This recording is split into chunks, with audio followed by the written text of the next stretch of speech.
I appreciate you taking the time to log on and watch this, and hopefully this will be well worth your time. So, what I'm going to be talking about with you today is the power to be and setting wellness goals.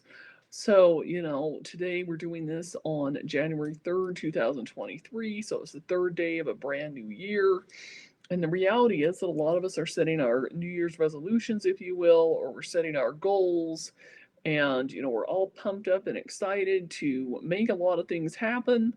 And we'll stay pumped up and excited if you're like most of us for, maybe a month if we're lucky, and some of us not even that long. And then we will kind of slowly lose track and then say, oh, well, forget it, we'll do it next year. And then we just keep repeating the process over and over. So today, what I want to talk to you about is partly choosing a word for the year. So filling in the blank, the power to be, and then filling in a word for the year. And I'll share with you what my word for the year is, why I chose it, what it means to me, and what I am going to do with this word for the year. And then also talk with you about setting wellness goals that you will actually achieve.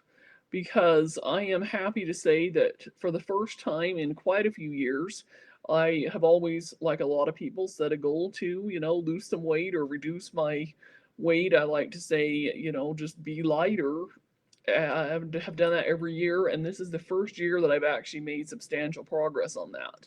I actually weighed about 25 pounds less on December 31st, 2022 than I did on January 1st, 2022, and plan on repeating that again for the next 2 years so that I get down to my ideal weight over time. Now, maybe I'll lose or release more than 25 pounds this year. I'll have to wait and see how that works out.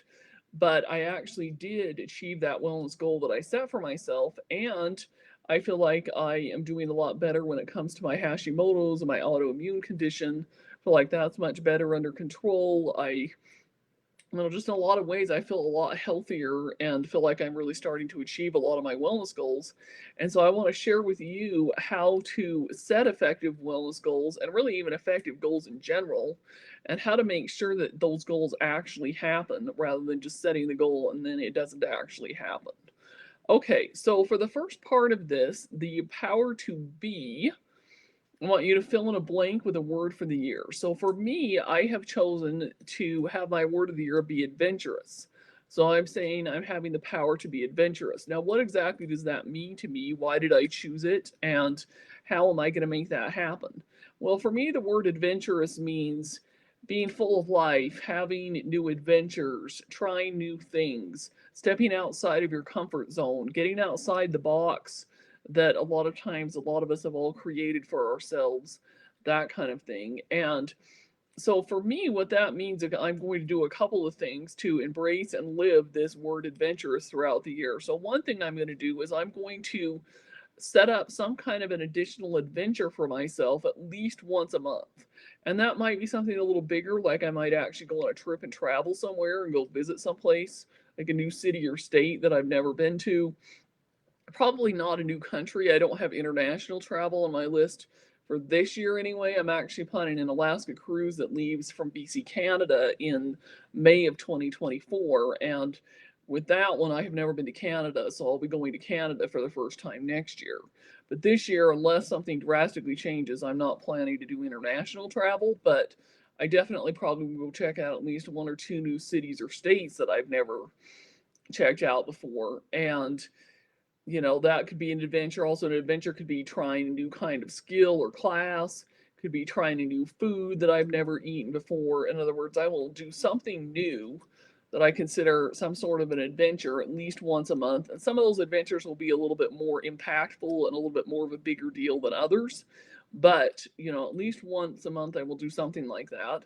And then in addition to that, I am bracing the idea of like I said, stepping outside my comfort zone, doing as many other kinds of smaller, adventurous things, things that I might not do, things that are out of the ordinary that might not be part of my normal routine. And so, yep, that's the word that I've chosen for myself. And I feel like this will help me grow, will help me experience more new things in life, hopefully increase my income, my business, all that kind of thing as well. So, Now let's talk about setting wellness goals, or really setting goals, period. So the first aspect to this, I feel like, is instead of just setting a New Year's resolution you feel like is going to last the entire year, I feel like it's a good idea to set a goal or goals for each quarter of the year. So a lot of us that have either run a bigger business, that come from the corporate world, or like in sales, or a lot of these other, excuse me there, I'm starting to get hiccups, a lot of other things, we're used to working in quarters. So I want you to think, when it comes to your goals, what is your goal going to be, for example, for the first quarter of 2023, not what is your goal going to be for the entire year.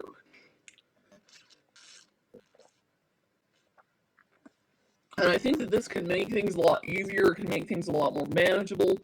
So for me, with my wellness goal to release an additional 25 pounds, that means that if I split it up into quarters, I need to weigh a minimum of about approximately 7 to 8 pounds less on March 31st than I do right now on January 3rd, and so forth.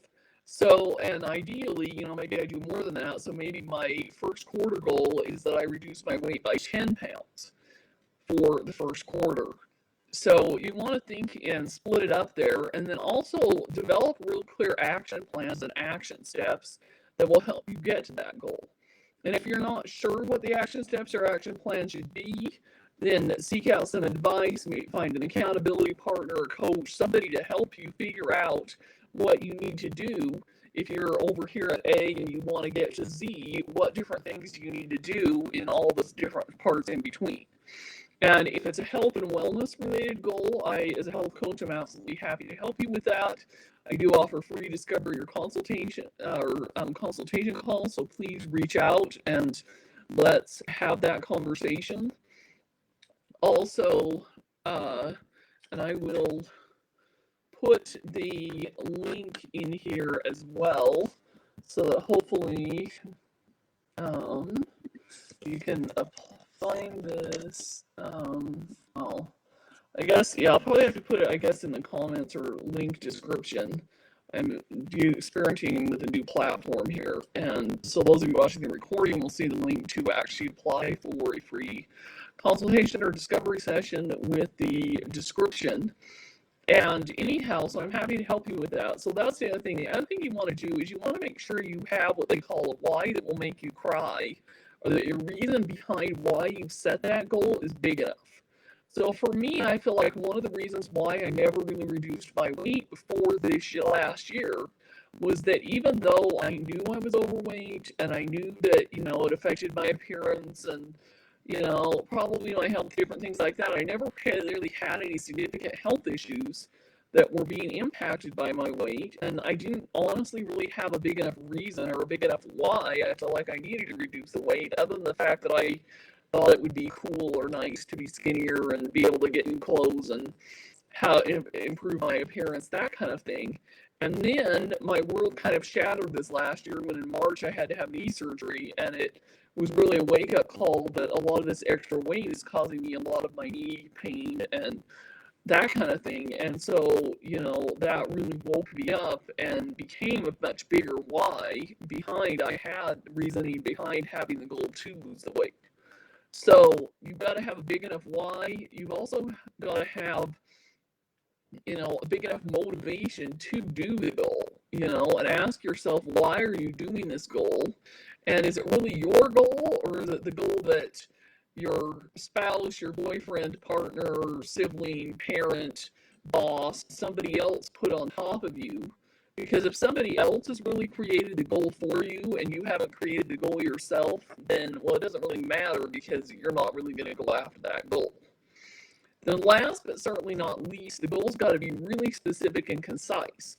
So in my case, with the weight, it was measurable as well. So my goal was to actually release this 25 pounds. So I will know by measuring on a scale whether or not I've actually achieved it. A vague goal that is not going to work would be to just say lose weight. Well, how much? Or something like saying I need to exercise more. Well, how often do I need to exercise? Or, I want to have, more money in my bank account. How much more? $1, $5, $100,000, 50,000, a million? You really have to get really clear on exactly the specifics and the details of that goal so that you will know when you reach that goal and what it will take to achieve it.